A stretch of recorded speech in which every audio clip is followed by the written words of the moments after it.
मोटीबा अपने किए पर शर्मिंदा होती हैं और कहती हैं, हम सबको अनुपमा के साथ खड़े होना था, पर हम सब उनके खिलाफ हो गए थे। हमने उन्हें बुरा भला कहा, लेकिन उन्होंने अकेले ही सच्चाई की लड़ाई लड़ी। पराग कहता है, सही रास्ता कितना ही मुश्किल क्यों ना हो, लेकिन उन्होंने कभी भी गलत रास्ता नहीं चुना। मोटीबा काफी ज्यादा शर्मिंदा होती है क्योंकि उसने आज तक कभी भी अनुपमा से सीधे मुंह बात नहीं की थी। वो आगे कहती हैं, अनुपमा जी हमारी समाधान है, लेकिन हमने उनका हमेशा अपमान ही किया है, लेकिन आज उनसे मिलकर माफी मांगना चाहते हैं। सभी लोग मोटीबा के इस फैसले से खुश होते हैं। पराग भी कहता है, मैं भी अनुपमा से माफी मांगना चाहता हूँ। प्रेम कहता है, कहीं ऐसा तो नहीं, अनुपमा से माफी मांगने में काफी देर हो चुकी है क्योंकि हमने उनके आत्मसम्मान को हमेशा ठेस पहुंचाई है। ख्याति भी सहमत होती है और कहती है, हर रिश्ते ने उनका अपमान किया है, कहीं उनकी माफ करने की सहनशीलता खत्म ना हो गई हो।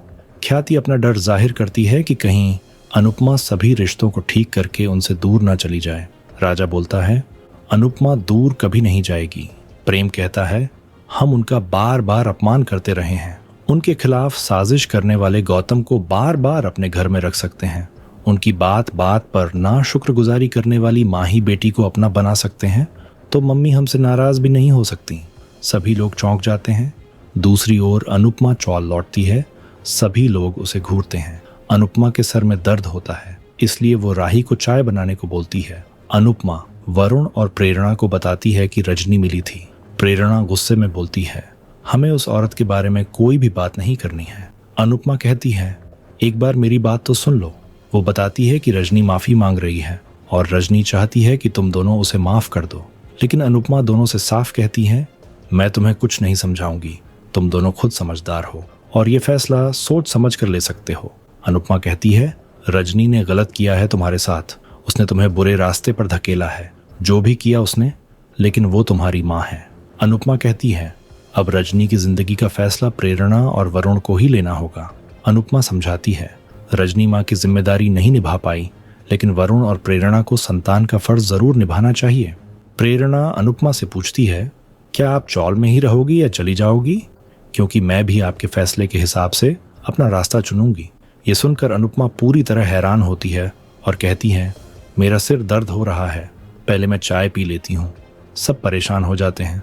दूसरी तरफ कोठारी फैमिली शाह हाउस आती है। मोटीबा लीला के बारे में पूछती हैं तो बाबूजी बताते हैं, लीला मंदिर गई है। बाबूजी मोटीबा को भरोसा दिलाते हैं, हम प्रार्थना का अच्छे से ख्याल रख रहे हैं। मोटीबा कहती हैं, हम आपसे माफी मांगने आए हैं। तोशु धीरे से कहता है, क्या पूरा परिवार एक साथ पागल हो गया है? मोटीबा बोलती हैं, हमने आप लोगों के साथ और अनुपमा जी के साथ जो किया है उसके लिए हम बहुत शर्मिंदा हैं।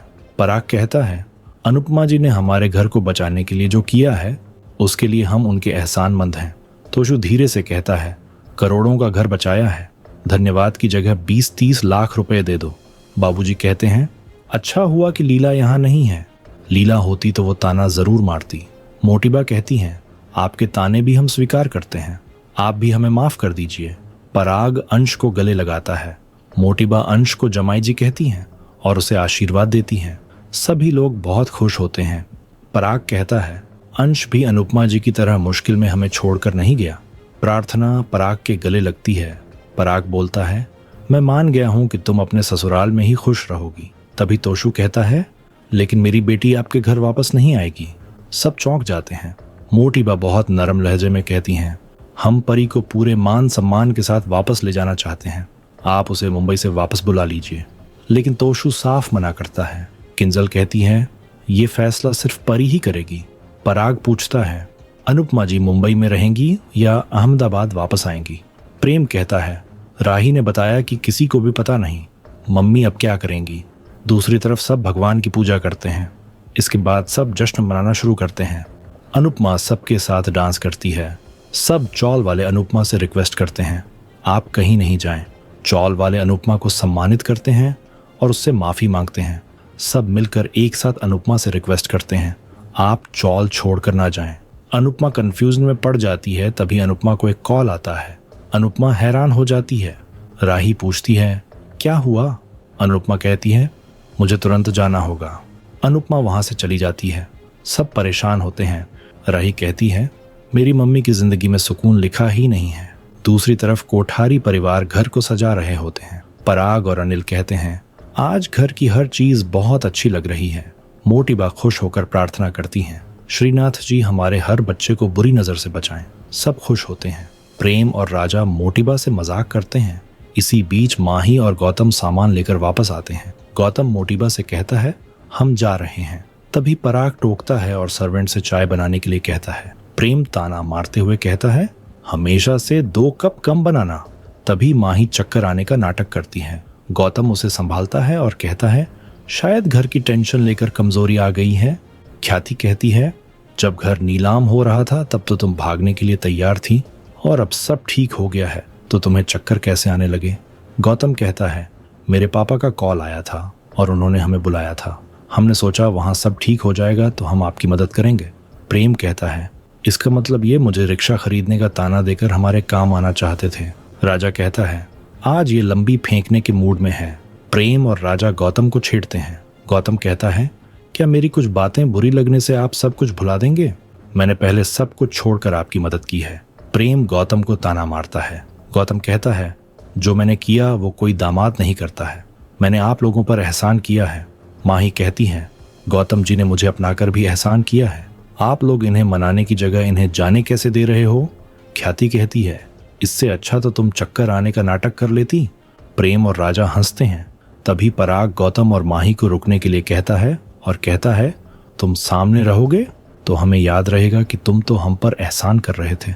मैं तुम्हारा एहसान भी जल्द ही उतार दूंगा। माही खुश होकर अंदर जाने लगती है।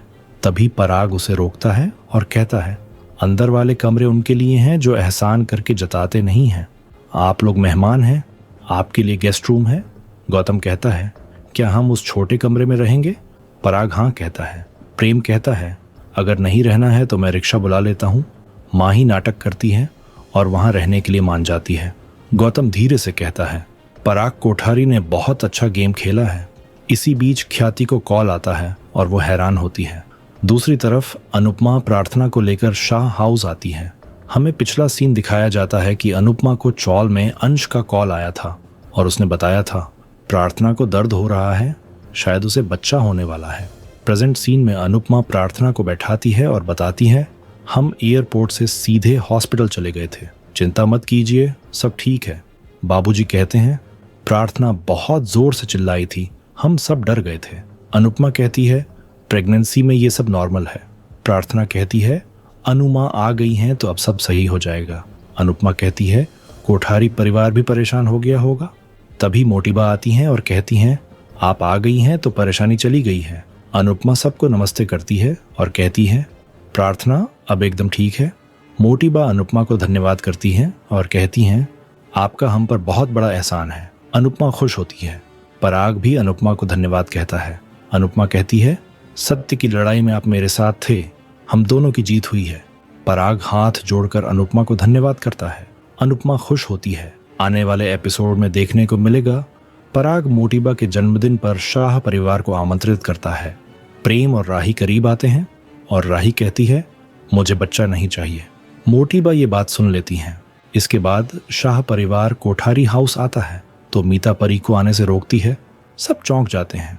आपको क्या लगता है, क्या इन दोनों फैमिलीज के रिश्ते फ्यूचर में भी ठीक रहेंगे? कमेंट करके जरूर बताएं।